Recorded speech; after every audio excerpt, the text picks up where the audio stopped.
Eagles 15, Saints 12. And the question is, okay, how come Philadelphia was able to do what Dallas wasn't able to do, and of course Carolina wasn't able to do? And that has to do, it's not so much the defensive talent, but the alignment.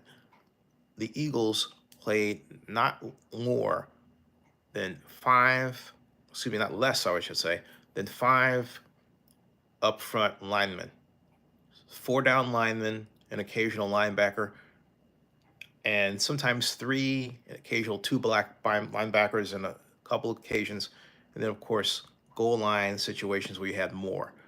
But what they did in that simple difference of just bringing more of the defense to the line of scrimmage was be there to be able to take advantage of the running plays to the edge, particularly having a person on the edge, which is a concept you never think would have went away with pro football, but for all practical purposes, it all but did. What I'm talking about, having an outside linebacker, a weak side linebacker, a strong side linebacker, and a middle linebacker or inside linebackers. People who are there to stop the off tackle play, the sweep, guard against the end around. You get the idea if you know football or you pay attention to it.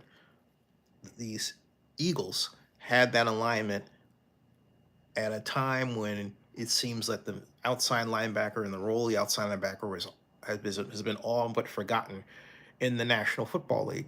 That made the biggest difference. And then, yeah, sure, Jalen Carter, home wrecker, played a terrific contest. But to be fair, there are a number of defensive lines in the NFL that have equal talent, not necessarily better, but equal. It's how your defensive talent is used. If you keep them back away from the ball where they can't strike quickly to blunt a running attack, which is what the Eagles were able to do by having people up close, a la the 90s, 80s, 70s, 60s, 50s, you name it, style of defense, back to the time when the 4-3 was invented and Sam Huff was the middle linebacker for the New York Giants. That's the kind of that's the kind of defensive alignment you need to strike back against a Bill Walsh offense of the kind that the Saints used: ball control passing, placing receivers in places that you don't expect them to see, like, for example, the backfield, something that Tom Landry would do at times when he was the head coach of the Dallas Cowboys. But you don't see that a lot.